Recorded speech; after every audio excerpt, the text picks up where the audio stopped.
So moving on slightly, we must explore a unified agenda. Yeah, so going on to what I was just referring to in regards to the two philosophies, we must explore a unified agenda that trains 100% of the Black population to become empowered as skill-based entrepreneurs in our own community, as well as intellectual powerhouse professionals within mainstream integrated society. And that's on page 237.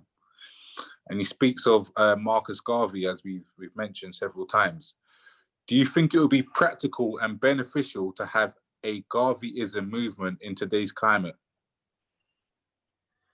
A yes and a no. I mean, yeah, yes and a no. I mean, obviously Garvey took some of his inspirations from some of the people that were there at the time, and the former. Garvey also, I mean, was a very, very astute individual who obviously developed a business in relation to, I think, I'm going to say transatlantic, the States, and also, the States and also Africa. So yes, I think it's important to have individuals like Marcus Garvey. I think those individuals are individuals who can be the pillar of our community in terms of showing us the way in terms of how to do things. So that's also very important. A lot of people don't know, a lot of people don't have know-how, and I think it's important for people to provide examples for us to then follow in their footsteps. So yeah, I do think individuals like that are very important. I'll say beneficial 100% yes. 100% yes. Or would it be practical in today's... Right. That's why I broke it down. And first I answered the beneficial. Practical, if you asked me a couple of years ago, I'd have said no, but I'll be interested to see how the Akon thing goes. Because I don't know, obviously he's got Akon city buildings, other currency and stuff, but he's being funded by China from what I understand. And it'll be interesting to see what imprint or what they get out of that deal and what Akon's overall ambition is for it. Is it for like Black success and to, I don't know, eventually, but I know it's going to be a community, but what is its purpose to develop a culture and a community that kind of where there could almost like be like a Black business hub. I don't know what his overall plans. Maybe to research a bit more. But the fact that he's doing something where he's trying to build a community and being in Africa and him being Black, I'm assuming it's going to be for the benefit of the Black people, the Black community. Interested to see what happens and see if we can build and learn from that. To be honest, these things are taking place anyway. It's taking place anyway. So whether it's in, I can only speak of Ghana. I haven't been there in 20 years, so I can't really speak. I can give a perspective on what I know, but I can't speak obviously from experience. But the place is thriving. There's not even an if, but, or maybe. So these things are taking place. Whether there's a, I'm sure there is a figurehead. So whether it could be the president of Ghana, or can be individuals who have put this thing together as to the year of return and prior to that. But individuals or people have been investing back in places like Africa or Ghana, or in communities where the economy, where to the point now the economy is thriving. So there might not be a specific, to my knowledge, a specific figurehead such as Marcus Garvey, but those funnels are taking place. That's why I was really to and from the whole idea of whether it's being institutionalized, whether it's wanting to be part of the fabric of, let's say, British culture for that, let's say British culture. And actually I do, because I want us to live in harmony. But from experience, I just understand, that's possible to a certain extent. And I think we need to understand, or I'm just very much in the know that, yes, I am British. I was born here, I've lived here my whole life. But this is not my land. This is not my land. There's a continent to which I've not visited in 20 years. Yeah, that is my land, and I should maybe focus some of my energies as to on the subject of the 10%, the 90, helping those individuals out. But that's been something that's been going on for years. Likewise, even in the Caribbean community, I have this conversation with my mum and even other people sometimes as to it being a thing where people always send back to, whether it's the Caribbean or whether it's Ghana. That's not even like, I don't want to say that's almost the norm. These are things that might have, in fact, I 100% believe these are things that have been almost rubbed out of our community because we've been here too long in some instances. My parents weren't born here, so it's still in their fabric to send money back to Ghana to do this or to do that. But when you've been here so long, then this is your home and this is where you begin to start investing. But you've got no what's the word I'm looking for? You've got no power here. You've got no political power. You've got no, what's the phrase he wrote? I saw a phrase here. And political power without any economic power is like having a car without a driver's license. What a waste of time that is. Mm. And we like, history has, I don't like saying this, but the purpose of history is to discover oneself. Bro, like, Jesus had 12 disciples, might as well say 12 brethren, all right? One of them ratted him out. You know, one of them ratted him out and he died. MLK, no different. MLK, obviously, MLK, Marcus Garvey, Malcolm X. The list is long of great things they did, but trying to make an impact in a country or land that wasn't theirs. In fact, no, they tried to make an impact back home in Africa or the Caribbean. However, because of where they were situated, it was very, very difficult considering the political times and political climate as well. So obviously in 2020, the climate's a little bit different, but these individuals have tried these things before. They all died roughly around the same age, barring I think Martin Luther King died about 50 or something like that. Mark Garvey, different too, sorry. Yeah, MLK and Malcolm X was like 30 something or 40. Yeah. They're both assassinated. So speaking on that, the fact that they were assassinated, on page 249, he mentions, many people say we need a new leader in the Black community. Where is our next Martin and Malcolm? My response is every black man we should see be, my response is every black man we see should be that leader as an evolved manifestation of a new Martin or Malcolm. Is the fear of death still a protagonist against standing and stepping up as local leaders? Certainly not as much as it was before. No, I don't believe so. But I think now, like, no, I don't. The fear of death is definitely not. I think it might be there, maybe a small in like a small percentage, but definitely not as much as it was before. I think you might find yourself a target, and it wouldn't surprise me in any way, shape, or form. I mean, let's look at some of the black politicians who find themselves under fire constantly. David Lammy, Dawn Butler recently got it, and what's the other one everyone's always laughing at, taking absolute piss out of? Diane Abbott. Diane Abbott. Always under pressure. Always under some form of pressure. But would you say they're black leaders? Yes and no. I mean, actually, I don't even want to disrespect them by saying yes or no, because they are leaders, but I don't think they're leaders in the form in which we're talking about as to MLK or Garvey or Malcolm X. But they have some form of power and responsibility. But what I'm saying is, with that power and that responsibility, you know, there's a sense of difficulty. I mean, that you're talking about is that fear there. Yeah, the media are onto those individuals. Maybe not so much David Lammy, but definitely Diane Abbott got it recently, and Dawn Butler recently was under fire recently too. What about you, Mace? To answer your question, I feel like there's too much of a divide. So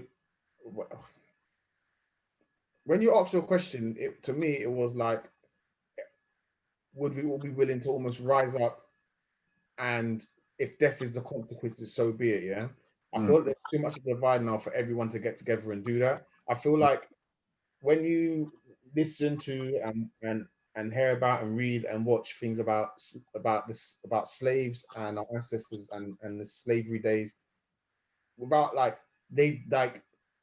every day on the plantation field or whatever, day in, day out, you're almost dead, or not almost dead, but you're not free in it. So it's more that you're not more willing. But if you're gonna rise, it's either, if I don't die, it's back to the field. So do you know what? There's not much difference, but I've got a lot less to lose, if that makes sense. I don't even want to be rude or horrible. Whereas I just feel like now there'll be certain people in positions that actually they don't want to, they're not willing to die. And I think that's where we're at. That's where we're at now. For if we all decide to come together and say we're not having this no more, and literally we'll risk our we risk jobs, we risk homes, we risk everything for it to lose our lives. I don't know. I don't think we as a community, as a people, are willing to take that risk now altogether. Mm.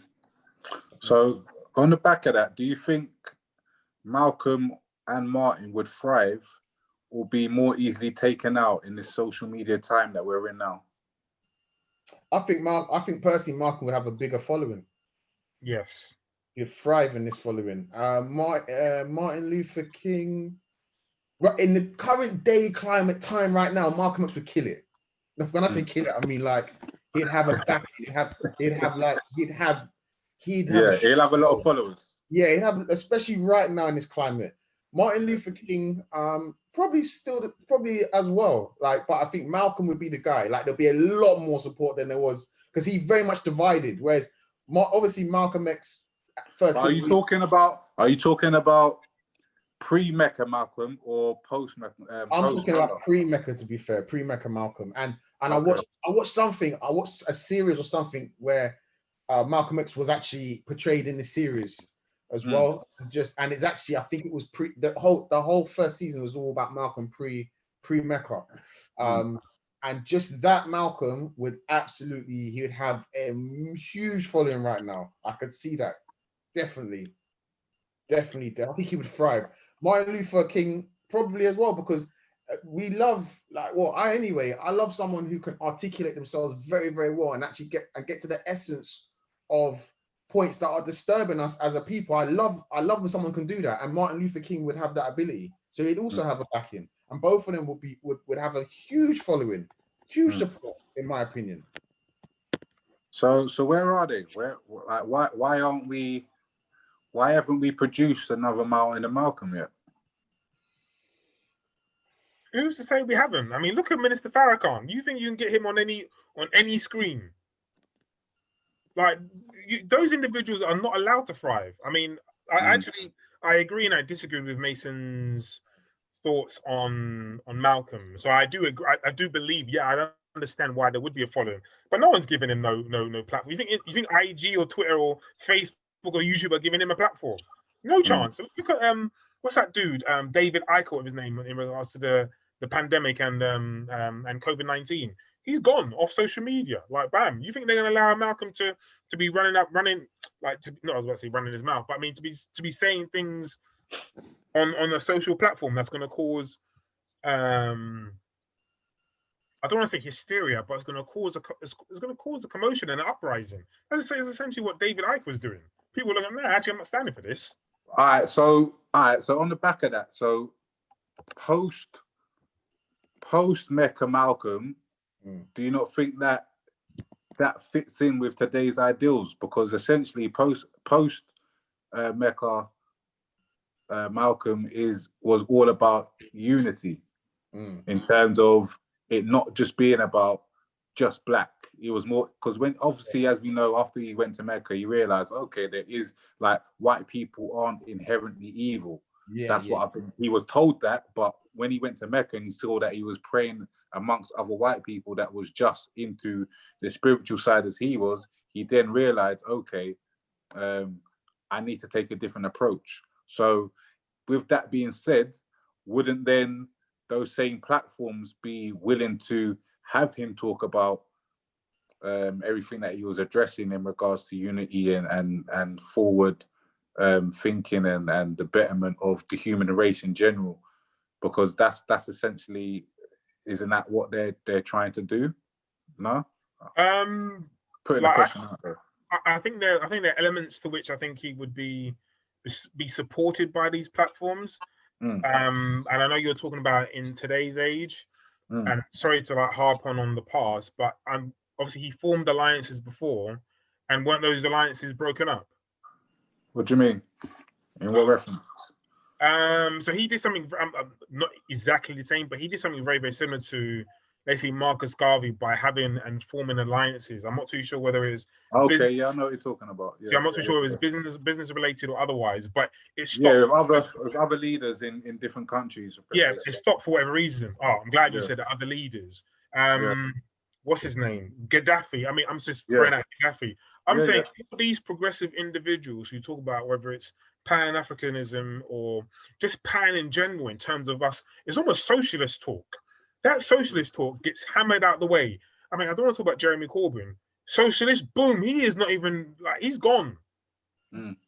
That socialist talk, all let us all get along.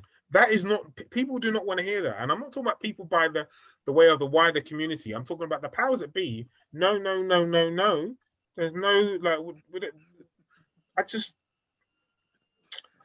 don't even like the way I'm even thinking about it. It's just because, I don't want to say I've been corrupted in any way, shape, or form, is history has shown us, I just feel history has shown us that, yes, we've become a bit more progressive, but as it even said in the book, I think it goes on to say this. So like, and there's even a part of me that's even questioning it. So like, I think we've always been taught, and I could be wrong, that through our uprising in terms of standing up for each other and all that type of stuff, that our civil rights, I mean, the civil rights law was founded. But who's to say that wasn't part of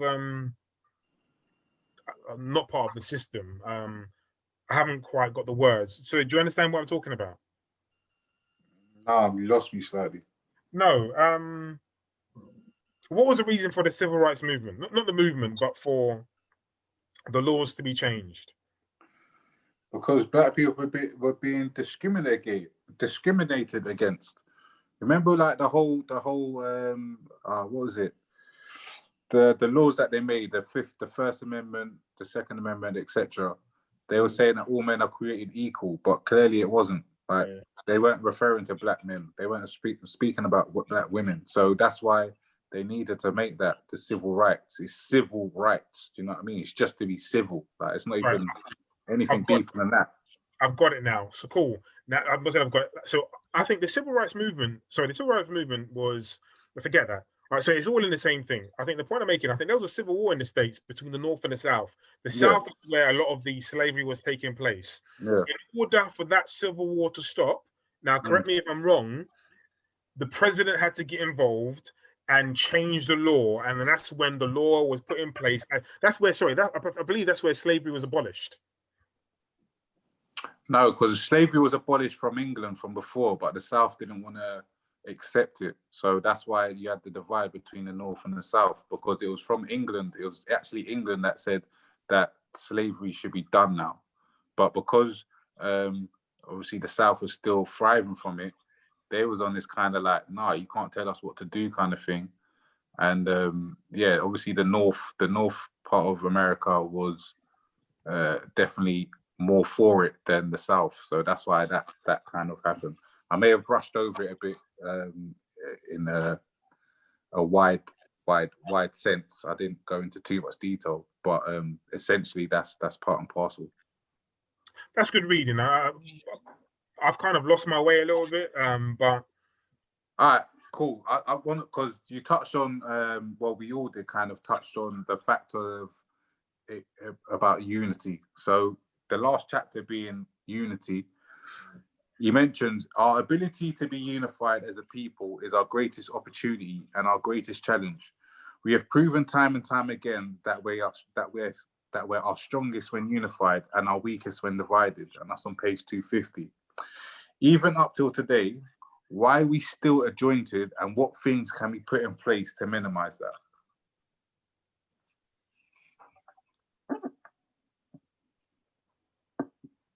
That's to Eva. So I'm thinking, I don't know if Mrs. got a response first. Why are we still adjointed, did you say? Disjointed. Oh, why are we still disjointed? And what was the second part of the question? And what things can be put in place to minimize that?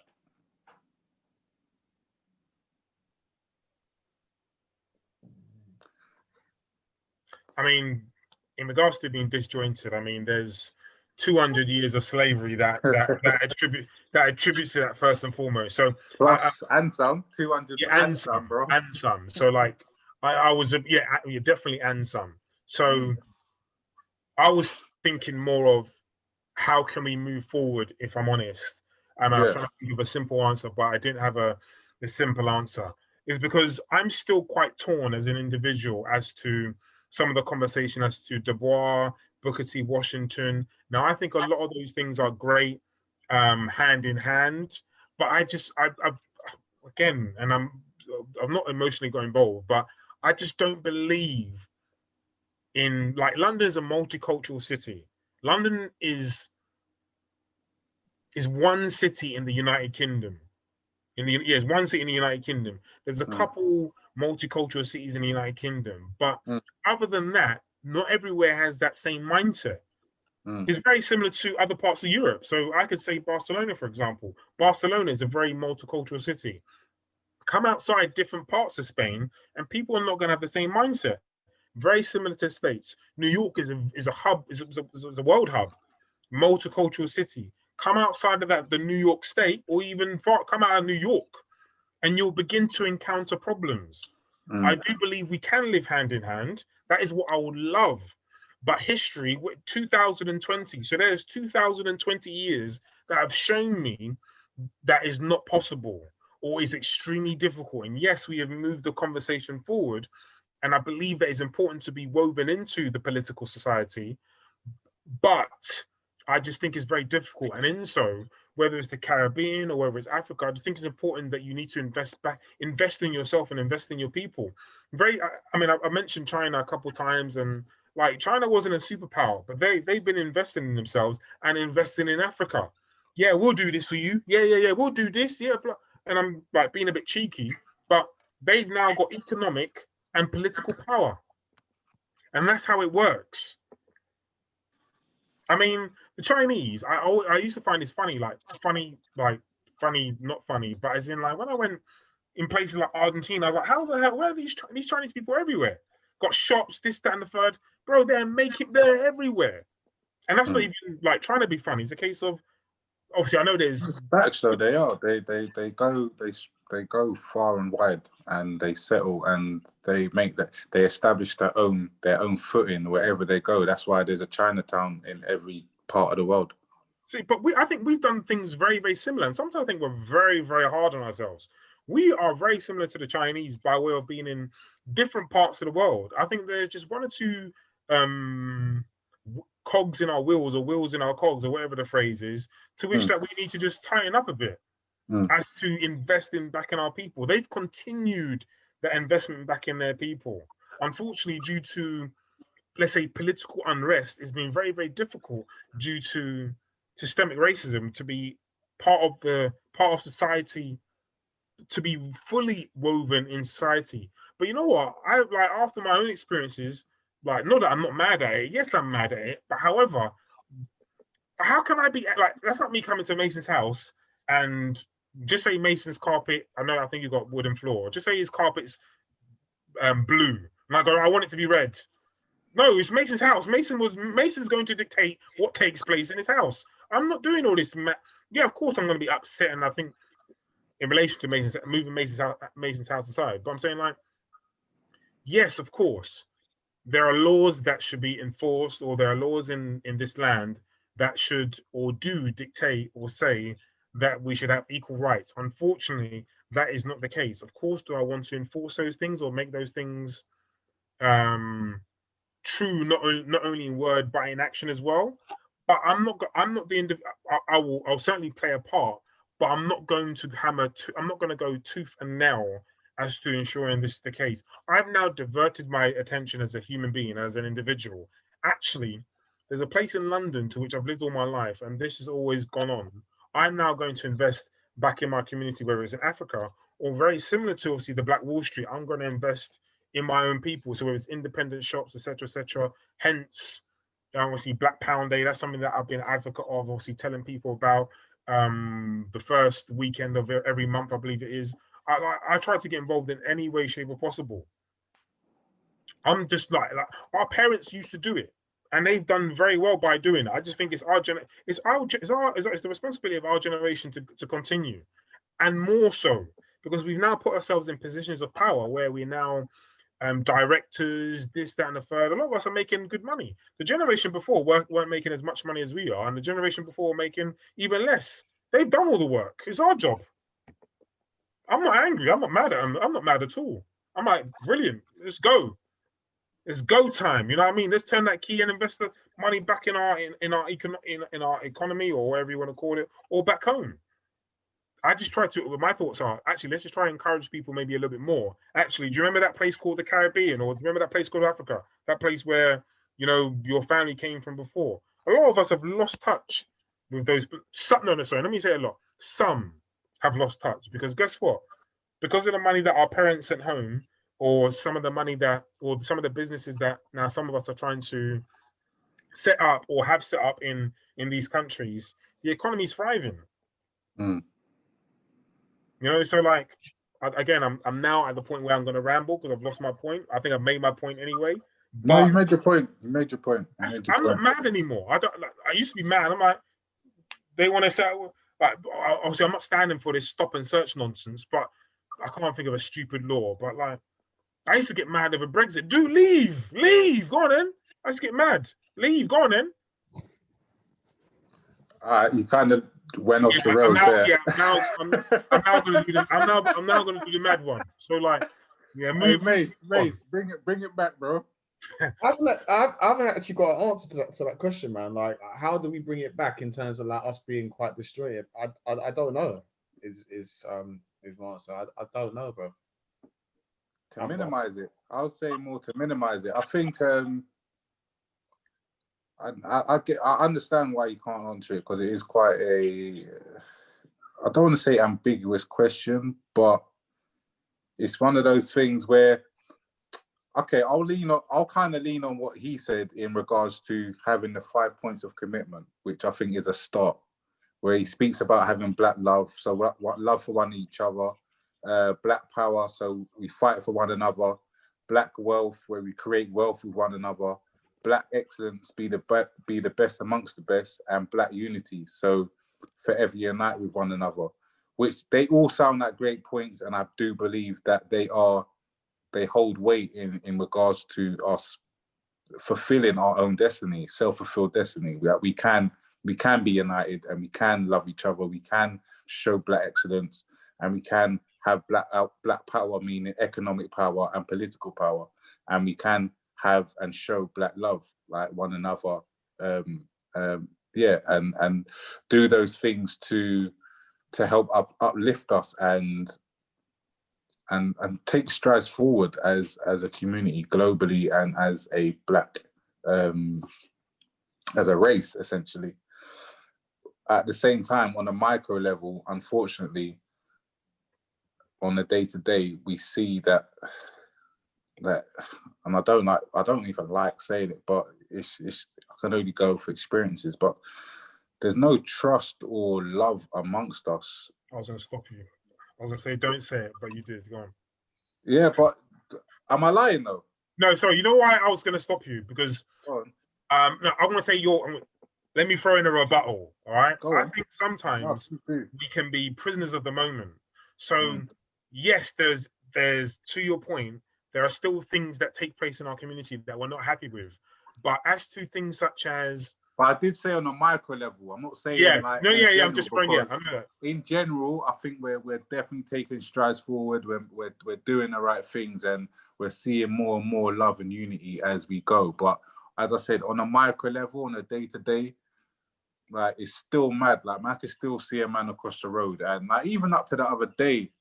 And I don't want to minimize what we're saying, because it is quite a large structural conversation that we're having in terms of the unity in the black community.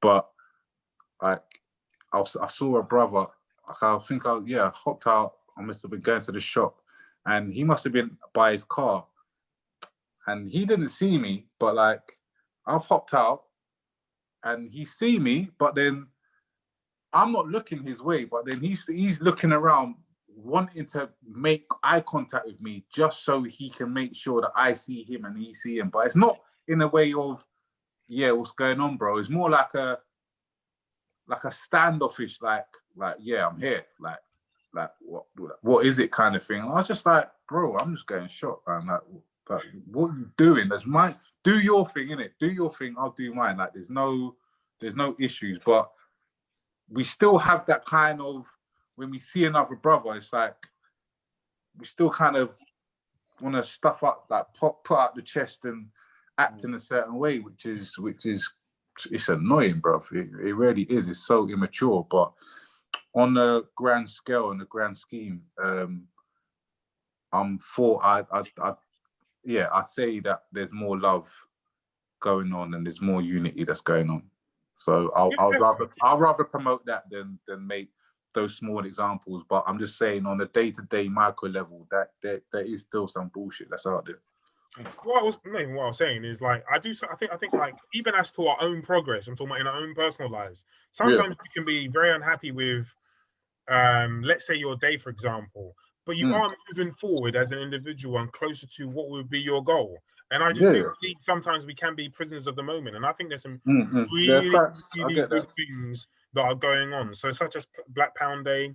And I think for as long as those things and those I don't want to call them schemes, but for as long as those things continue, I think we're going in the right direction. I mean, I think that's moved on very well since it initiated a few months ago, and ever since then, like obviously since the pandemic, a lot of individuals have started up businesses and stuff like that, and these are the type of steps that need to happen in order to create some form of economic power. But I think, to your point, was as to how I think you have to constantly uplift people.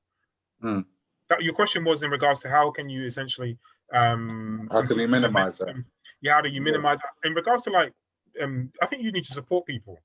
Black Pound Day, go support go support people. Yeah, no, I agree. I wanna move forward though before we wrap up, because there's literally a couple more questions. Then we'll call it a day and end of the season. But these are questions that he's put, and I just thought they would be good questions to maybe stew on, like the listeners maybe stew on it, listen, and maybe answer it in your own time, and yourselves as well, boys. So he says, young black male, what do we want to stand for and believe in to assert true authority of our world and affairs? How do we want to make an unprecedented dent in the universe? Now, I'm not asking you to answer those questions, but more just think about those in the future. And maybe if you do want to answer them, by all means, type it in and send us a message. But we've already mentioned it slightly in regards to Black Wall Street in 1910, Tulsa, Oklahoma. Do you think that there could be a Black Wall Street in the UK, and is it realistic? And I want to put in a parenthesis that collectively in the UK, and I know it's a bit of an issue for some people when the whole BAM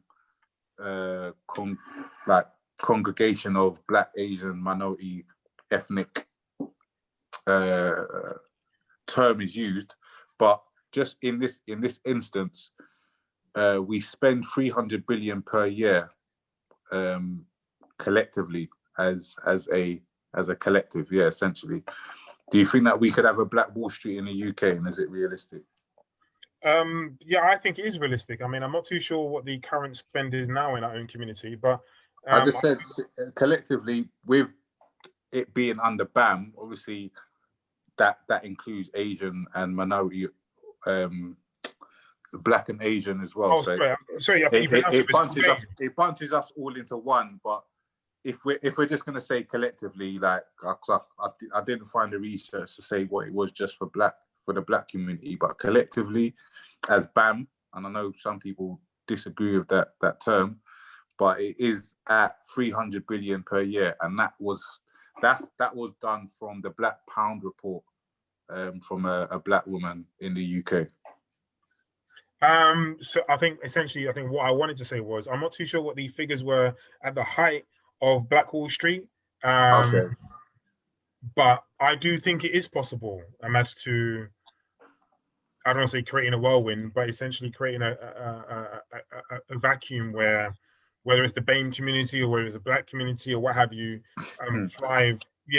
I think it's possible. And who should say it's not actually happening now? I mean, we're living in a digital age where almost anybody can make money off their mobile phone, off their computer. I don't want to say you don't need a boss, but I mean, I think you understand. Obviously, I think you understand where I'm coming from.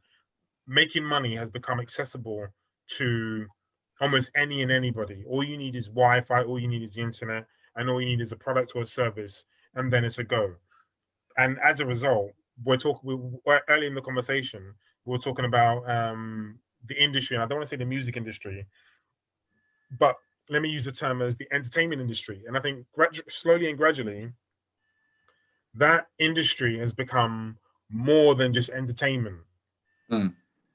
And Yeah, I think it's slowly happening now. And I think again, not to use the term or the term prisoner of the moment. Sometimes we say things. I mean, your question was, will we see one? I think we're living in a great time. I'll see, and I don't even mean to interrupt you, but do you know what? When I actually coined the question, I was more thinking about, like, see how the Asian community have got Southall. Yeah.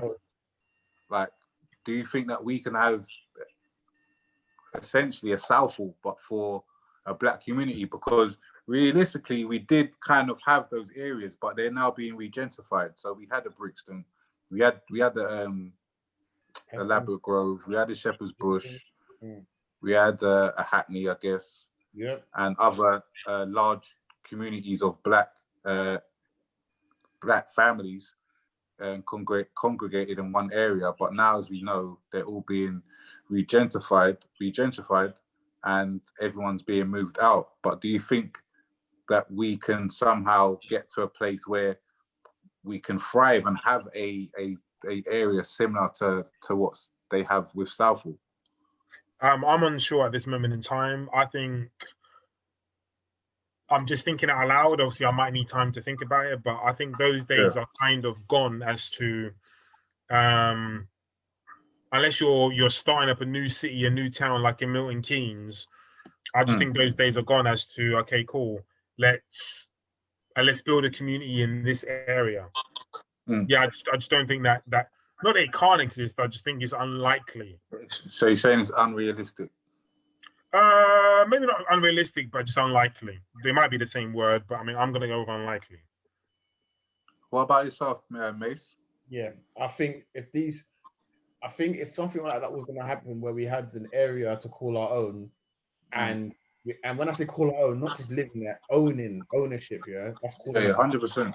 Yeah, that would have happened. I think we've just been pushed up. Like, we had prime real estate. The areas you mentioned there right now are prime real estate areas. Prime, all of them, every single one you mentioned. And I think the not last or latest, but like the area that springs to mind in the more recent times, in like the last 10, 15 years, where people have been pushed out to, is Croydon. And even there, obviously, I don't know if it's still happening, but then announcement was made several years ago about the Westfield shopping centres going Croydon. Give it 10 years within Westfield being built, and they're going to stretch them out somewhere else, boy. That's how it starts. That's how it starts, bro. That's how it started in Shepherd's Bush. I remember that before it was even there. Obviously, that's where I'm from. I remember when it came. That's when we got that goodbye money. Like, right, go buy a house out of there. Like, you know what I'm saying? So it was one of those. But to bring the season to a close, I want to read out a couple excerpts. If you guys want to add some at the end, then by all means do. Then we'll give it a close. But he mentions, our greatest tool of leverage is our unified economic purchasing power and collective economic withdrawal. So yeah, that's something that we didn't really touch on, but I know I don't want to go on for too long, but the economic, just to kind of reiterate what he's saying in regards to purchasing power and collective economic withdrawal. I think we could touch on that in the book review a bit more, but I think that's a really pivotal statement, a pivotal point to talk about as well. But he mentions, I reprogrammed my mind as well as my body and spirit to turn my life completely around. I channeled every source of energy, talent, intelligence, and hustle within me to become the best black man I could be. I'm still hood, I still wild out, and I have fun from time to time. And I'm still improving as a person. But through it all, I know that I'm destined for greatness. Young black male, so are you. And lastly, We must unite as young black males together in the game of our lives on this field of revolution. Our opposition is incredibly fierce. We have experienced extreme pain, setbacks, turnovers, injury, loss, and temporary moments of defeat. But we are built for greatness and built to win. We can change the course of history. Our opportunity for legendary revolution is now. And that's on page 269. Do you guys want to close off with any other statements from the book? I personally have no, I don't have any. No, sorry, no. The answer is no. No, I was thinking of my favorite one. My favorite one is still, I think it's, if you don't love yourself, then your neighbor's in trouble. But I mean, I've mentioned that 2 or 3 times already. Yeah, thanks for that, Pig. Thanks. What about you, Mace? There was one thing I saw in here actually, but I don't think I can find it. Or something I saw in here that really struck a chord with me. We can, if we can't find it now, then we could just Yeah. do it in the book review. Yeah, we'll do it in the book review because it was something I saw in here and it struck a chord. It was something to do with like the fact that like it was something along the lines of like we can like argue, fight amongst us. We can compete, disagree, and even fight, but that should only be a means towards collective improvement. Iron sharpens iron, and black iron sharpens black iron. Black iron does not seek to destroy another piece of black iron made up of its very own substance. That struck a chord with me. Cool. Yeah, good, man. All right. So, yeah, that's the end of that season, man. Let's call it a wrap. Then we'll get the book review done, and that's another season done. Yeah. We'd love to hear your thoughts. We'd love to hear your thoughts. And if there's any of those questions that you thought was thought-provoking and you want to answer them, some of them, by all means, send in your answers. And yeah, we can have further discussion. Yeah, thanks for listening, guys. Yeah, as per usual, Instagrams and all the rest of them at Fully Booked. That's FUEE letter E booked BOOKED. Fully booked at gmail.com. Yeah, you see it, you heard it, you see it at first. All right.